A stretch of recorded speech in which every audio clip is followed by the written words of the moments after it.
Bismillahirrahmanirrahim. Assalamualaikum warahmatullahi wabarakatuh.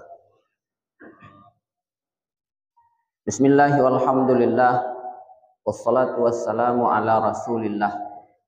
Sayyidina wa maulana Muhammad wa ala alihi wa sahbihi wa man tabi'ahu wa mawalah.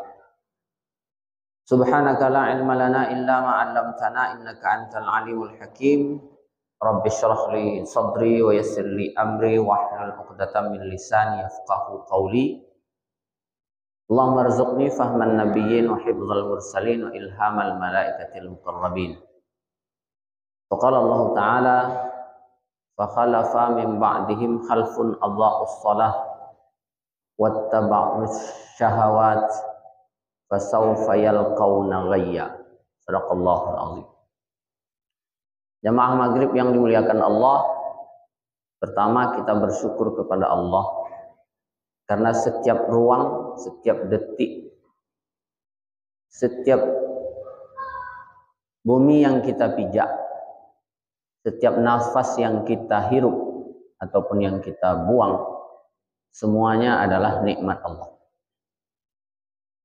Sebagai buktinya hari ini, setiap bumi itu adalah nikmat Allah. Sekarang ketika ada beberapa kilometer Allah rendam dengan air, apa yang terjadi? Semua kendaraan yang melalui lintas timur pindah ke Teluk Kuantan. 2 malam yang lalu laporan dari teman-teman yang lewat sana, macet itu kurang lebih 10 km. 10 km itu dari parit 1 sampai ke parit 13. Itu macetnya. Merangkaklah mobil-mobil itu. Penyebabnya mana? Salah satunya adalah banjir yang ada di Kerinci. Jadi itu yang saya sebut, semakin saya renung ternyata setiap ruas, setiap jengkal itu adalah nikmat Allah. Tembilahan ini kalau sempat ada 1 jengkal retak tanah, orang sudah banyak berpikiran, wah ini pasti akan terjadi gempa, wah ini akan pasti terjadi longsor dan lain sebagainya. Jadi jangan kita pikirkan yang utuhnya untuk bersyukur itu, coba pikirkan yang tidak utuhnya. Ibu-ibu tadi, kemarin saya misi Isra Mi'raj di Teluk Kabung, Kecamatan Gaul. Saya pinjam sama ibu-ibu jamaah itu 1 jarum pentul. Sekarang kata saya, siapa yang mau sukarela saya tusuk dengan jarum pentul ini. Kenapa begitu Pak? Saya ingin membuktikan setiap ruas kulit kita, setiap bulunya, segala yang ada di seluruh tubuh kita itu nikmat Allah. Kalau tak percaya coba ibu tusuk. 1 tusukan saja, sakit tidak kira-kira? Sakitlah Pak Ustadz. Ya karena sakit itulah orang baru tahu kalau itu nikmat ketika dia sakit. Maka orang yang selalu sehat, hati-hati. Jangan-jangan dia tidak sadar bahwa kesehatannya itu harus dia syukuri. Bersalawat kita kepada baginda Rasulullah dengan ucapan Allahumma shalli ala Sayyidina Muhammad wa ala ali Sayyidina Muhammad. Saya baru dikasih tahu dan saya baru melihat info bahwa saya harus mengisi pada malam hari ini pukul 4.30 tadi. Itu pun saya baru sampai dari daerah Hong Kong. Daerah, bukan negara. Ada salah satu daerah namanya Hong Kong, terusan Hong Kong, di daerah Gaul. Cuma saya belum diundang tahun ini, katanya tahun depan lah Pak Ustadz. Nah tadi saya diundang oleh Parit Carang, Dusun 2, Desa Terusan Kempas. Sampai di Tembilahan kurang lebih jam 4:30. Tengoklah WA. Padahal minggu lalu saya membatalkan tiba-tiba karena saya sakit. Tidur dari jam 3 siang, 3 3 sore, terbangunnya jam 12 malam. Tak ada yang berani membangunkan, termasuk istri, karena saya sakit. Jadi kata teman saya, Pak Ustadz, kalau orang sakit itu dapat sholat jamak. Jadi kalau asar sudah lewat, jamak dari mana? Tak ada lagi. Yang ada cuma qadha. Qadhanya bahasa Banjar. Qadhanya bahasa Arab, bukan bahasa Banjar.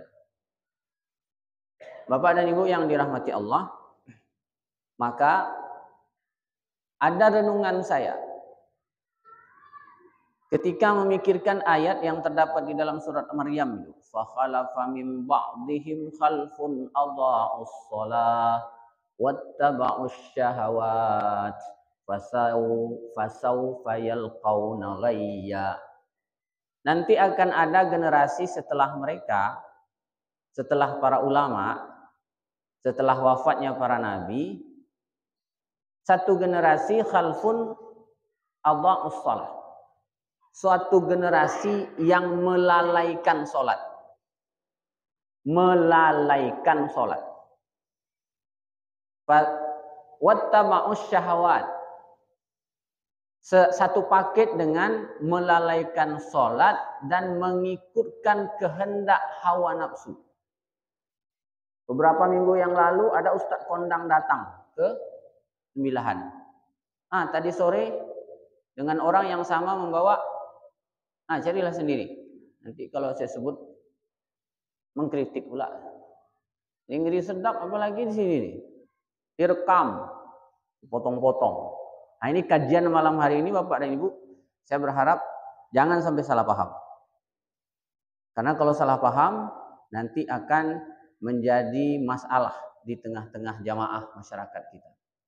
Karena tema yang saya angkat itu adalah alternatif sholat bagi muslim yang malas. Ada orang bahas itu? Tak ada. Saya pikirkan, saya renungkan. Saya pikir jauh-jauh, dalam-dalam. Bagi orang yang tak mengikuti pikiran saya, makanya mereka kadang-kadang menjadi orang yang memotong sebagian-sebagian, lalu dilemparkan, lalu dijadikan masalah. Ini yang suka motong-motong ini bagusnya jadi tukang cukur aja lah. Suka motong rambut orang. Atau mohon maaf yang suka motong-motong ini dulu pernah mencukur rambut orang, memotong rambut orang. Nah, ini masalah yang ingin saya sampaikan. Kenapa? Semakin hari kita melihat masyarakat kita, masyarakat muslim itu banyak melalaikan, memandang remeh sholat. Adha'u itu meremehkan sholat. Sehingga ditinggalkan, tidak dikerjakan. Dipandang itu tidak penting. Dipandang itu tidak wajib. Dipandang itu, wah kami lagi masih muda. Nanti kalau sudah tua-tua, dah bungkuk-bungkuk baru sholat. Iyalah kalau umpamanya umurnya cukup sampai ke bungkuk-bungkuknya. Tapi ternyata tidak, mati dia. Nah, ini perlu kita sedikit renungkan. Bagaimana caranya, khususnya, kalau bapak-bapak, ibu-ibu tak perlu saya lagi sampaikan. Ini cara yang perlu kita berikan pengetahuan kepada orang-orang yang malas sholat. Bapak-bapak, ibu-ibu tak perlu. Dah rajin semua sholat. Walaupun nanti kalau umpamanya ada ditanya, Bu, mengangkat tangan ketika takbir itu hukumnya apa? Ada yang tahu? Mengangkat takbir. Mengangkat. Bukan takbirnya. Hukumnya apa? Maka saya buka. Ini sebenarnya sumbernya dari kitab Al-Fiqhul Islami wa Adillatuhu. Tapi sudah diringkas oleh salah satu dosen. Jadi di sini dia membagi rukun sholat menurut Imam Abu Hanifah atau mazhab Hanafi. Rukun sholat menurut mazhab Maliki. Rukun sholat menurut mazhab Syafi'i. Rukun sholat menurut mazhab Hanbali. 4. Ini yang saya pengen tengokkan karena kita orang Syafi'i, maka kita tengok sajalah dari Imam Asy-Syafi'i dulu. Cuma yang perlu saya sampaikan, Ini alternatif. Kalau mau dipakai oleh orang yang malas, silakan. Tapi jangan malas terus. Karena kalau malas terus, tak ada peningkatan amal. Nah, maka sekarang, kalau kita belajar kitab fikih bab sholat dari fikih Syafi'iyah, maka kita akan menemukan 3 unsur utama dalam sholat. Dalam sholat, bukan di luarnya. Kalau di luarnya nanti kita akan jumpa syarat. Syarat itu dibagi 2. Ada syarat wajib, ada syarat sah. Kalau syarat wajib, contohnya muslim. Muslim wajib sholat. Kafir tak wajib sholat. Walaupun dia tidak wajib, di akhirat tetap mendapatkan azab dari Allah. 1.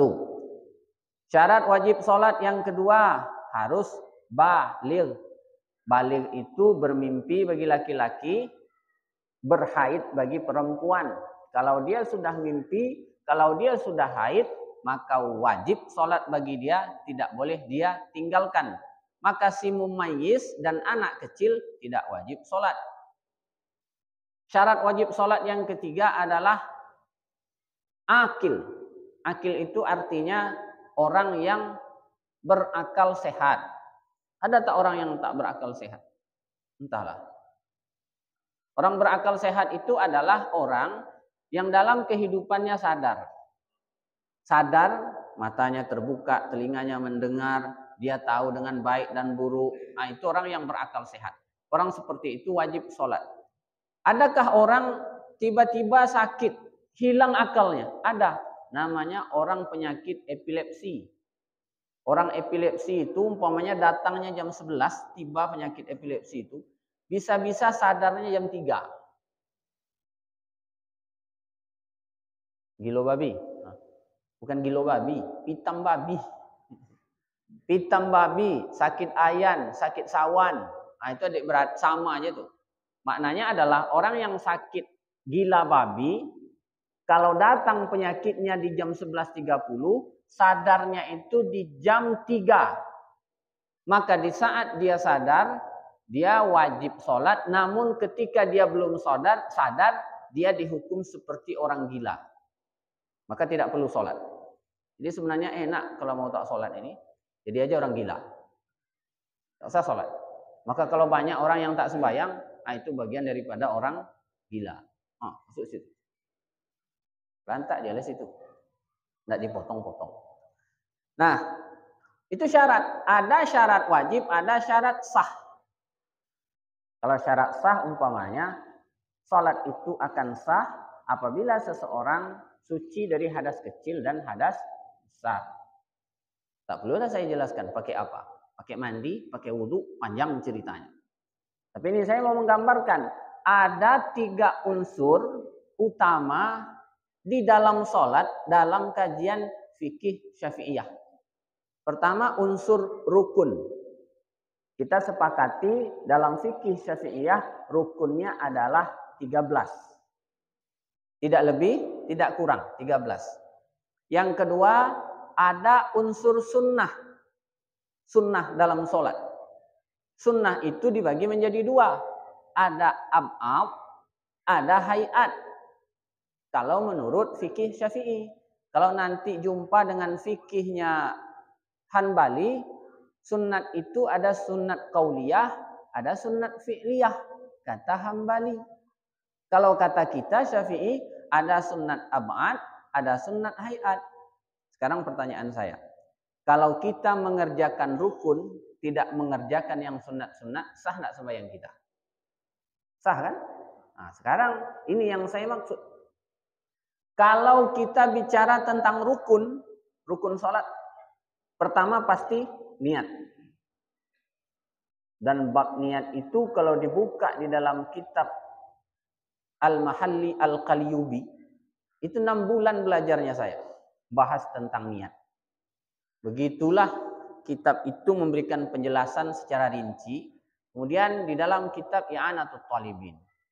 Bapak Ibu yang belajar di Al-Huda umpamanya, atau di sini ada belajar kitab itu, akan jumpa nanti. Dalam bab niat itu akan dibahas rukun niat. Maka tidak perlu saya bahas di sini. Saya hanya ingin mengatakan rukun pertama dalam kitab-kitab Syafi'iyah adalah rukun niat. Satu. Yang kedua, rukun yang kedua dalam kitab-kitab Syafi'iyah adalah takbiratul ihram. Nah, pertanyaan saya ini. Takbiratul ihram itu apakah kalimat Allahu Akbar atau kalimat mengangkat tangan disertakan? Nah, ini barangkali kita tak banyak tahu. Saya dah renung-renung, Pak. Yang saya sampaikan ini semoga orang banyak tak tahu. Nah, sekarang kira-kira tahu enggak nih? Kita bilang takbiratul ihram sebagai rukun, apakah bacaan kalimat Allahu Akbar yang disertakan dengan mengangkat tangan atau Allahu Akbar itu tidak mengangkat tangan? Hah? Yang pertama. Nah, pertanyaan saya yang berikutnya, mengangkat tangan ini wajib apa sunnah?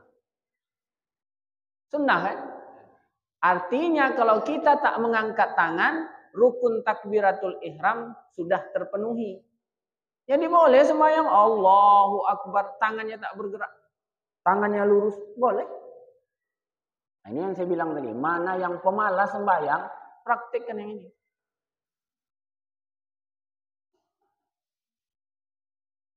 Iya, kalau tidak cepat. Saya praktekkan Bapak dan Ibu. 2 tempat saya ngasih ceramah Isra Mi'raj, saya praktekkan. Bapak Ibu hidupkan kamera, hidupkan video. Sekarang saya sholat, saya praktekkan supaya Bapak Ibu berpikir-pikir. Kenapa susah betul sholat nih? Saya praktek sholat subuh. 1 rakaat, berapa terhitung? 40 detik. 40 detik pun tak sanggup nak menyediakan waktu untuk Tuhan. Sementara apa yang kita dapatkan, apa yang kita rasakan, apa yang kita harapkan, apa yang kita nikmati, yang telah lalu, yang akan datang, yang sudah Allah persiapkan, semuanya Allah yang kasih. Kenapa kita ini malas? Ini cerita malam ini. Saya marah ke Bapak dan Ibu, bukan marah. Saya menyampaikan ini supaya nanti pulang ke rumah kasih tahu sama suami. Bang, sembayang lah. Berat sembahyang tuh. Apanya yang berat, Bang? Kata Pak Ustaz Junaidi cuma 13 rukun ya, Bang. Abang tak mau angkat tangan tak usah lah. Mudah-mudahan abang cepat stroke, bilang gitu. Angkat tangan. Ini semuanya ada faedahnya. Orang yang rajin sholat biasanya terbebas dari penyakit-penyakit yang berat.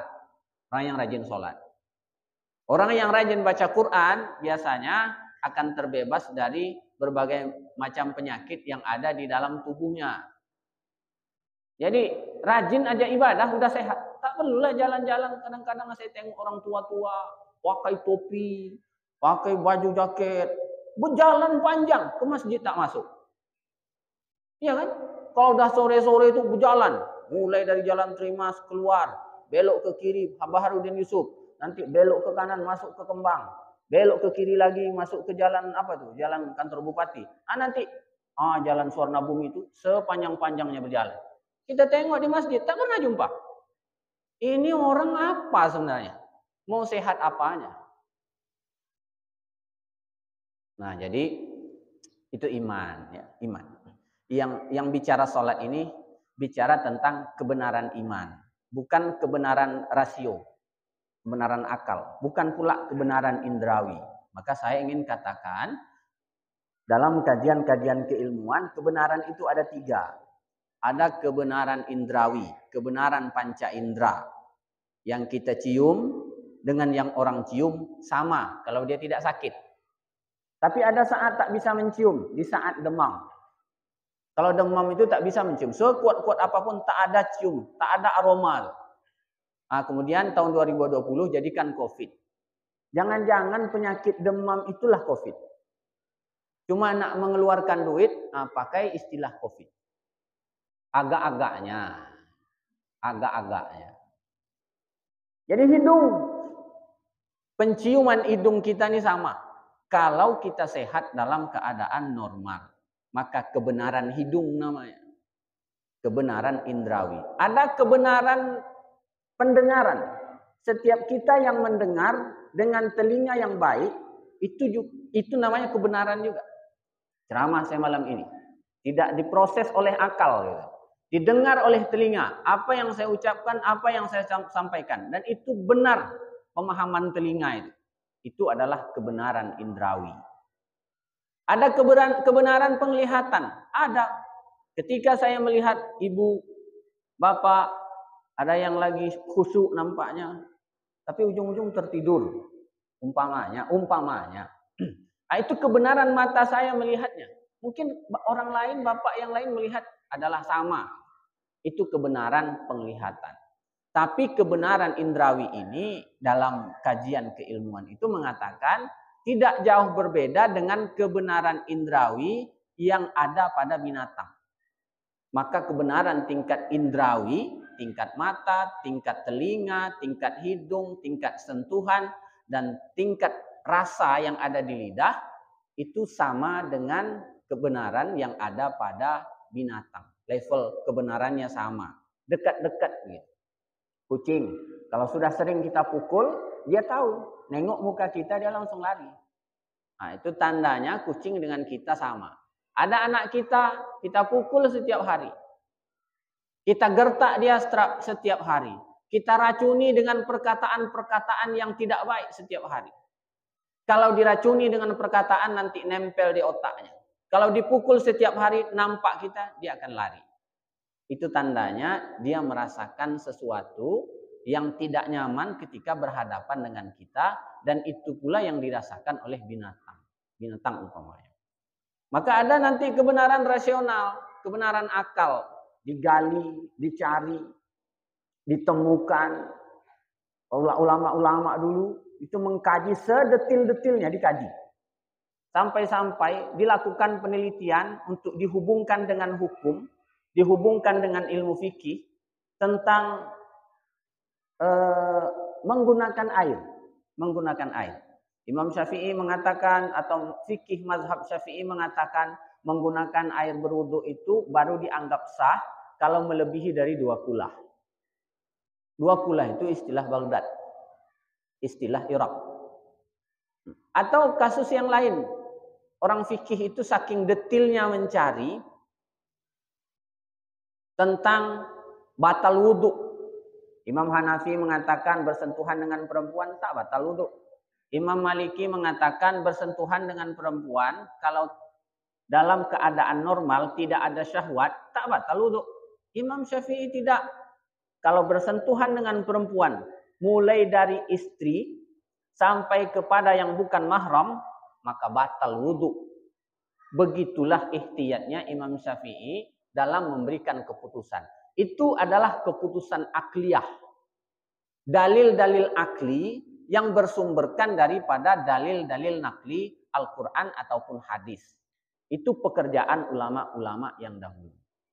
Mari kita kembali dulu. Pertama niat, kedua takbiratul ihram, ketiga berdiri pada waktu sholat fardu bagi yang sanggup. Yang ketiga, artinya kalau tak sanggup silakan duduk di atas kursi. Kalau tak sanggup juga mau juga berjamaah, duduk di bawah. Minta bawa sama orang ke masjid. Ada orang yang begitu. Minta dia, pokoknya aku mau jamaah, tolong bawa aku.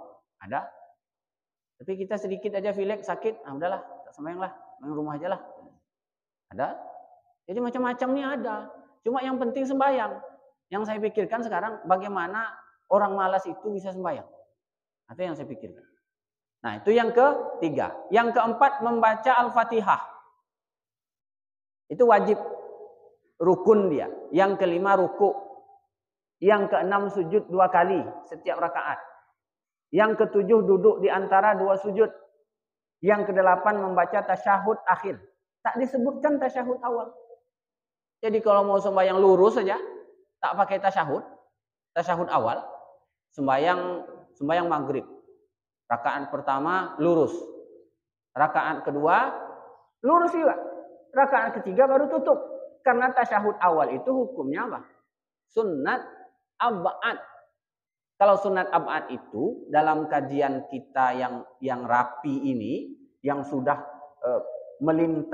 malang melintang dalam kehidupan salat ini, Ketika tertinggal sunat ab'ad diganti dengan sujud sahwi. Sunat ab'ad cuma 2. Tasyahud awal dengan apa? Hai? Nah, itu yang saya bilang tadi. Ternyata tak tahu. Betul. Dengan kunut. Jadi tasyahud awal itu adanya di sholat 3 rakaat. Maghrib. Tasyahud awal itu adanya di sholat 4 rakaat. Ada 3 sholatnya. Sholat asar, sholat isya, sholat zuhur. Nah, kalau itu tertinggal, tak ada masalah. Kalau ada yang pengen meninggalkan. Itu tadi saya bilang ini sholat untuk orang malas, Bapak dan Ibu. Bukan sholat untuk kita. Kalau kita sayang, karena di dalamnya ada sholawat, di dalamnya ada syahadat, di dalamnya ada transaksi kita sebagai hamba Allah dengan Allah itu sendiri. Nah, jadi di sini tidak disebutkan tasyahud awal. Karena tasyahud awal itu hukumnya sunnat ab'ad. Jadi tak perlulah dipanggil subhanallah, subhanallah. Nanti kalau dia sudah tegak berdiri lurus, turun pula lagi. Tambah 1 rukun. Kata dalam kaji-kaji yang halus itu. Nah, itu yang keberapa tadi? Yang ke-9. Yang ke-10 salawat kepada baginda Rasulullah kapan? Setelah tasyahud akhir. At-tahiyatul wabarakatuh sallallahu asyhadu an la ilaha illallah asyhadu anna rasulullah. Allahumma shalli ala sayyidina Muhammad. Itu adalah hukumnya rukun. Kemudian yang berikutnya duduk di waktu membaca sholawat. Yang pula berdiri. Duduk tasyahud akhir. Duduknya itu adalah rukun. Tapi Pak Ustadz, ada orang duduk tasyahud akhir macam duduk tasyahud awal. Itu ada pendapat imam mazhab yang lain. Nah, kita nih kadang-kadang ya itu tadi. Mazhab kita, mazhab lain sama aja. Atau ada pendapat ulama dalam satu mazhab yang sama. Tak usah dipedulikan. Ini ngapa pula nih tasyahud akhir? Kok duduknya tasyahud awal? Tak usahlah dibincang-bincang. Itu masalah sunat. Kadang-kadang itu pula. Nanti menyebar tuh beritanya. Apa Ustaz Junaidi nampaknya sudah mulai meringan-ringankan sholat. Tidak, ini sholatnya untuk orang malas. Sekali lagi, ini sholatnya untuk orang malas. Yang ke-12, mengucapkan salam ke kanan. Assalamualaikum warahmatullah. Ke kanan itu hukumnya rukun. Wajib. Ke kiri hukumnya sunat. Jadi assalamualaikum warahmatullah. Kalau orang Allahumma antas salam, kita tidak Allahumma lantas jalan, ya silakan. Tak ada apa-apa. Karena di sebelah kiri ini hukumnya sunnah. Dan terakhir tertib. Dahulukan yang dahulu, kemudiankan yang kemudian. Itulah rukun sholat. Kalau yang lain itu rata-rata, saya tengokkan lah ya. Sunat-sunat sholat menurut Imam Syafi'i. Menurut mazhab Syafi'i. Jadi berapa banyak menurut Imam mazhab Syafi'i yang sunat-sunat sholat itu?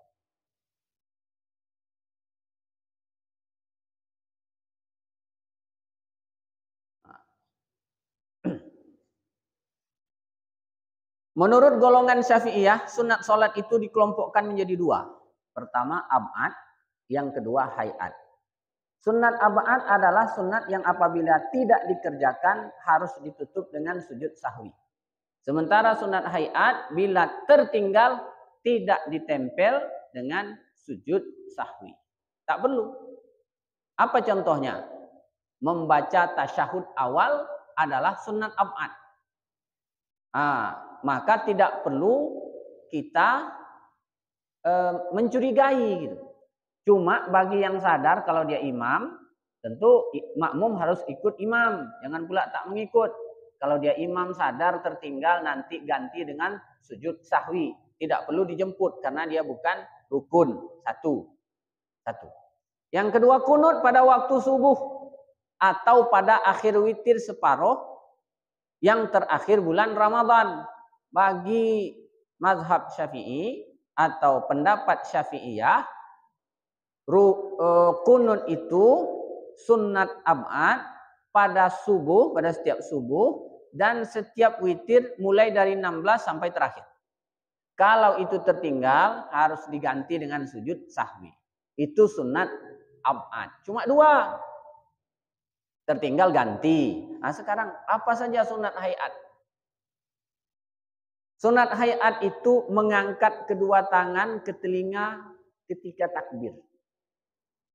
Jadi kalau ada orang sembahyang dengan mengucapkan Allahu Akbar, tak ada gerakan tangannya, jangan heran.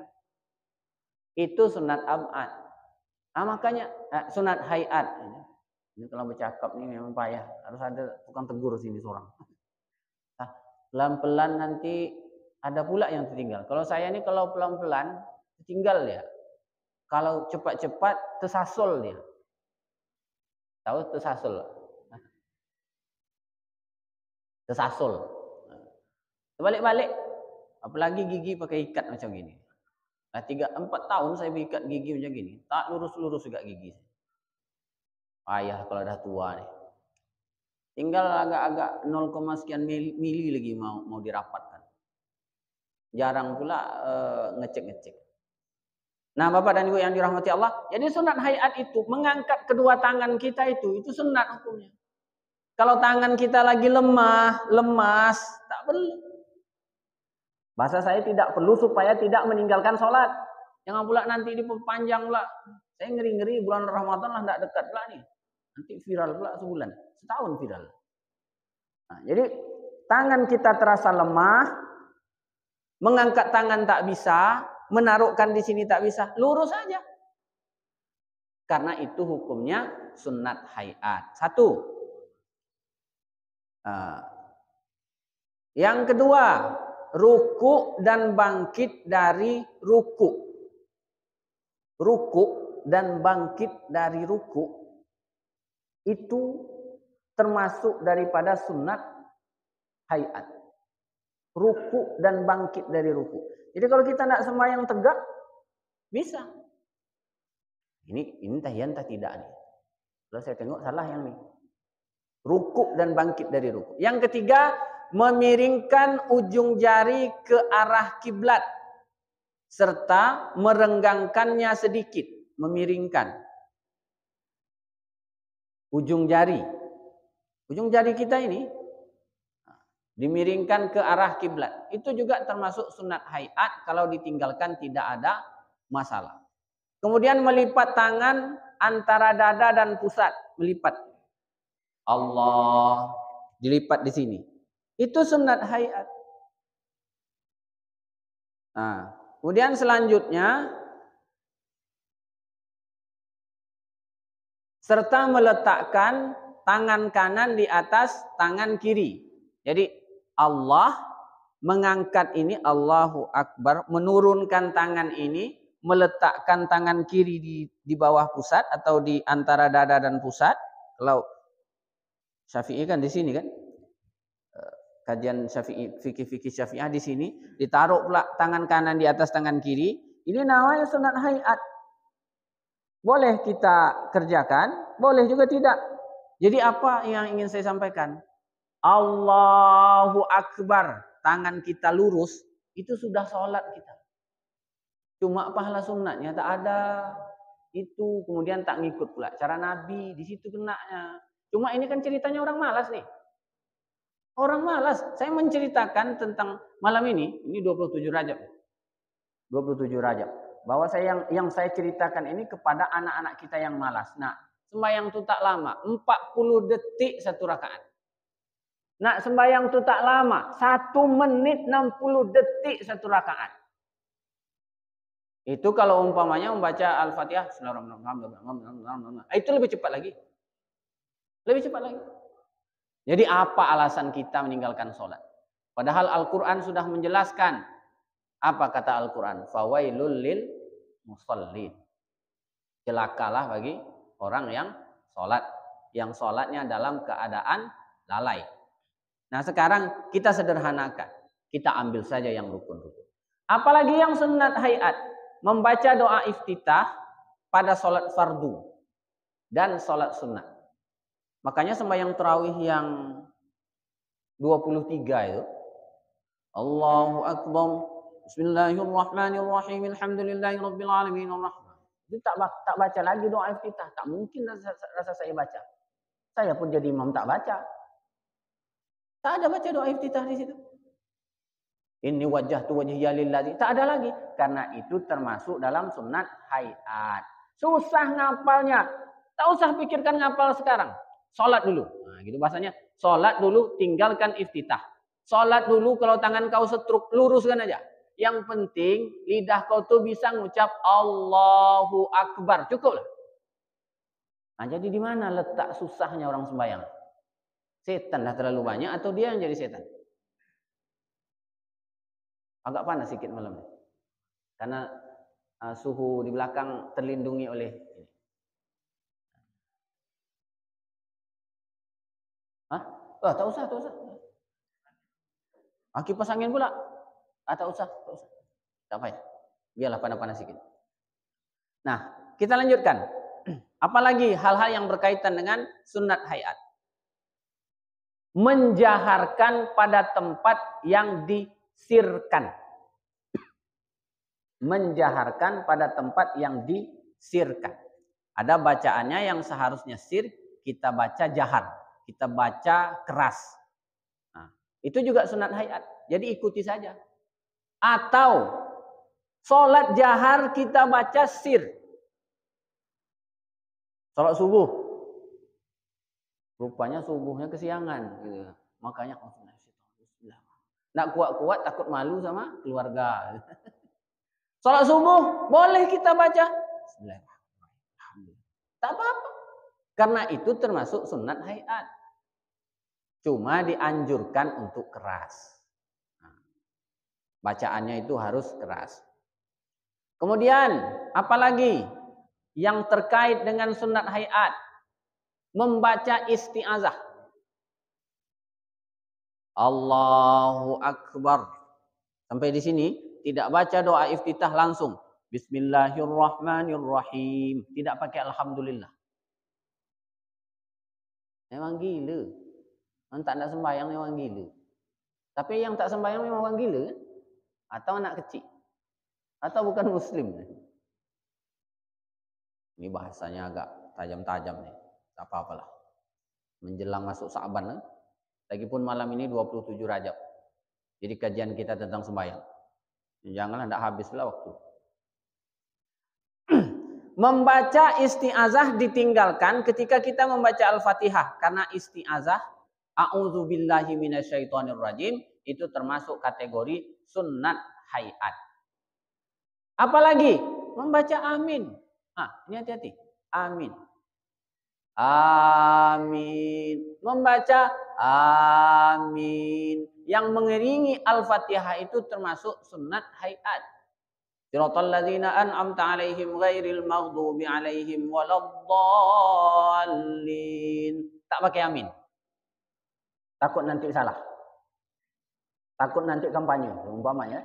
Boleh tinggalkan aja.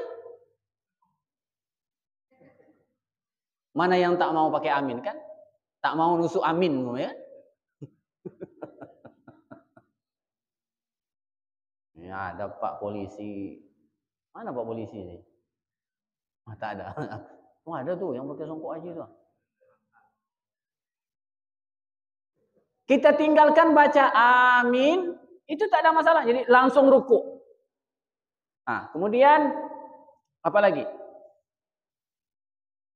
Membaca surat sesudah Al-Fatihah. Inna a'tainaka qul huwallahka. Kita tinggalkan karena itu sunat hayat. Jadi apa yang kita baca? Yang kita baca Allahu Akbar. Berdiri tegak, pasang niat, baca Al-Fatihah, tak pakai a'udzubillah, tak pakai amin, langsung ruku. Kemudian apa lagi? Membaca amin tadi ya. Membaca surat sesudah Al-Fatihah pada 2 rakaat yang pertama. Membaca surat sesudah Al-Fatihah pada 2 rakaat pertama. Kita tinggalkan. Selanjutnya, mengucapkan takbiratul intiqal. Tak ada lagi. Memang sebenarnya mudah. Tapi mungkin ini perlu dipraktikkan lagi gitu, dipraktik. Jadi ada waktu khusus, ajak orang-orang yang malas sholat tuh, Pak, Bu, begini sholat yang kalau Bapak Ibu lagi malas. Apalagi meletakkan 2 telapak tangan di lutut pada waktu ruku. Itu termasuk sunat hayat. Tapi kalau tidak bertumpu, saya kira nanti terlewat. Apalagi yang engsel-engselnya itu sudah mulai rapuh gitu. Tak ada tumpuan. Kalau macam awaknya masih bisa nih. Ini saya contohkan aja. Nampak tidak, saya tak usah peduli. Nah, kalau umpamanya ruku tak mau, oh diikuti rupanya. Nah. Jadi kalau umpamanya kita ruku tak mau numpukan di sini, menumpukan di lutut ini hukumnya sunnah hayat. Melepas saja. Nah, senang kan? Jam berapa nih? Nah, itulah. Sampai dia. Nah, sampai situ dulu berarti. Nah, nanti undang saya lagi. Langsung berbunyi ya. Nah, duduklah lagi saya. Itu salah satu contoh. Jadi kita baru sampai pada tidak menumpukan tangan kita pada lutut. Karena itu termasuk sunnah. Dan sunnahnya hayat. Sampai di situ dulu. Kesimpulannya adalah kalau umpamanya ada anak-anak kita yang malas untuk beribadah sholat, suruh saja mereka melakukan yang rukun-rukun yang sudah kita sebutkan tadi. Cuma 13 rukun, kemudian dari 13 itu kalau dipraktekkan minimal 30 detik satu rakaat. Maksimal 60 detik satu rakaat. Kalau satu rakaat 60 detik, bila kita hitung rakaatnya saja, ada 17 rakaat yang kita lakukan. 60 kali 17. Itulah waktu yang kita gunakan untuk sholat. Saya kira ini dulu yang dapat saya sampaikan. Semoga bermanfaat. Subhanakallahumma bihamdik. Nashhadu an la ilaha illa anta wa nastaghfiruka wa natubu ilaik. Na'udzubillahi minasyaitonir rajim. Bismillahirrahmanirrahim. Alhamdulillahi rabbil alamin.